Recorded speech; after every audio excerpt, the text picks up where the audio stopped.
Well, let's go to those Newspoll findings. More dire figures, of course, for the Albanese Labor government.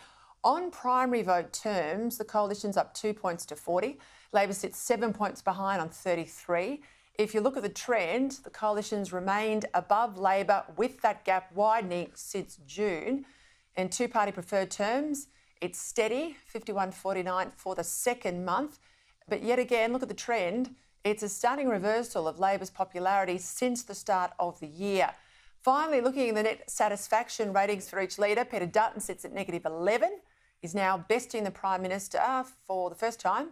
Prime Minister's here on -15. PM's lost significant ground since May, putting Peter Dutton in his best position yet.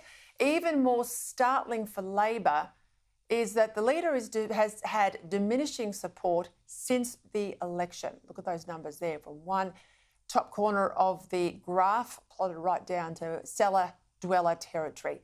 For more, let's bring in the national editor for The Australian, Dennis Shanahan. Well, there's a lot there to get through, Dennis, but I can't see much there that's good for the government. Can you? No, look, the Newspoll is unarguably bad for Labor. It is bad in the individual figures, but it's worse in the trends. And it's not just Newspoll. We've seen other polls, Freshwater initially showing an advantage to the coalition in two-party preferred. What we're now seeing is an increase for the coalition in primary beyond 40% or at 40%. Now, it is always said the coalition cannot win without a primary vote with a 4 in front of it. What's less said is that it really can't win without a 3 after the 4. So Peter Dutton and the coalition are on the right track. They are psychologically moving towards an area which we wouldn't have contemplated 2.5 years ago. That the fact that Anthony Albanese is looking seriously at losing majority and perhaps even turning to a Dutton majority coalition government. These are unheard of thoughts 2 years ago. It is now possible. Not saying it's going to happen. Peter Dutton still has a huge area to make up. But the other significant figures here are that Peter Dutton is now closing. Yes, he's less negative than Anthony Albanese, but that is crucial for a leader of the opposition. If a leader of the opposition ever moves in front of a Prime Minister in Newspoll, as far as preferred Prime Minister, well, it's all over Red Rover. But the second best for a leader of the opposition is to improve in that satisfaction rating, and there have been big falls for Prime Ministers previously in Newspoll on satisfaction, which have presaged a fall of the leader and a loss of the government. So I think this Newspoll today is very important. It doesn't mean Labor is going to lose. It doesn't even mean Labor is going to go into minority, but it changes the equation.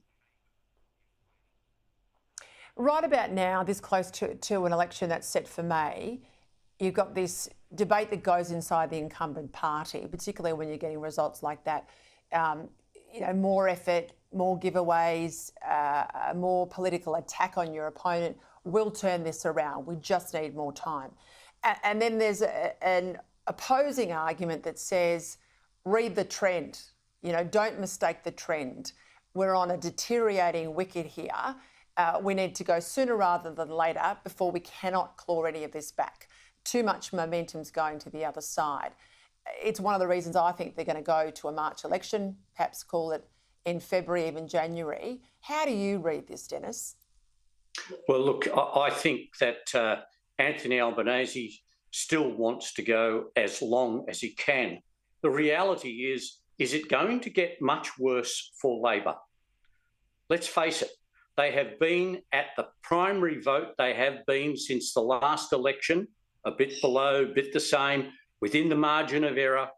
They've basically been the same. The Prime Minister's standing is falling, yes, and Peter Dutton's is getting better. But the Prime Minister now has what he sees as an electoral plan to have a big rally like he had the Sunday before last in Adelaide, announce a big thing. That'll be done in December. He'll do another one in January. And I don't think he's going to call an election on Australia Day weekend for an early March. I think there's too much of a problem.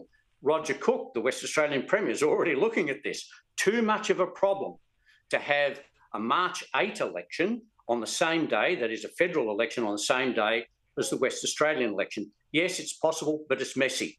I still think the Prime Minister will go with a March budget and a May election because simply it can't get worse. And after all, if it is getting worse, Anthony Albanese wants to remain as Prime Minister as long as he can. And who knows what's around the corner. So I think we will not see an election till May. And I think that the Prime Minister is going to hang in there. Of course, there could be some humongous thing happen. But a Donald Trump victory in America is not one of those things that is going to drive Anthony Albanese to an early election, despite all the misguided Labor approach to try and pick up on the failed Kamala Harris program, whether it's abortion or whatever. I think that we will still see a May election next year. What about the Labor pundits out there, the analysts, including some MPs? I'll put the Treasurer in this camp, saying sort of there's no lessons for us really out the United States. Very different market, nothing to see here. We've got our path, we'll stick to it. What do you make of that? Oh, well, look, I think the Treasurer has done the right thing. He's gone out, he's talked to the markets, hasn't done himself any damage either, as saying, hey, I'm the Treasurer, but I'm prepared to talk about foreign policy. Who knows what will happen? So what he is doing is trying to reassure the markets. He's saying, yes, look, there could be price pressures and so forth. And just because the markets have improved doesn't mean that's good news, because people who support the gold market love bad news. So, it's all a matter of how we see it. And I think that, yes, Labor is saying, oh, look, there's nothing to see here. Just because Trump's elected doesn't mean that the Albanese government will go down, despite the fact that it has a very democratic-infused policy across all those issues. But I think that what we have to be very wary here in a general sense to say, oh, this is narrative now. Incumbents, they're losing. Oh, yes, incumbents are losing. But hold on. In the United Kingdom, the incumbent lost, but it was to a progressive, woke opposition. In the United States, the incumbent, progressive, woke Democrats lost to a conservative. Where is the trend? Of course incumbents lose. Only incumbents can lose. So looking at losing incumbents is not a trend. It's a sort of just self-explained fact. So what we have to do, I think, is not take too much from the US or the UK elections, but what we do have to do, and I think this is what Peter Dutton is doing successfully, is saying that what we have to look at is what matters to people around the world, and its cost of living, its economy, and in the US and Australia, its immigration, also, by the way, in the UK. So there are some very common issues. How they're approached will determine how the election runs out. But I think that we have to be careful not to just say, oh, Donald Trump's back, that's it, Peter Dutton will get elected. That's not the case.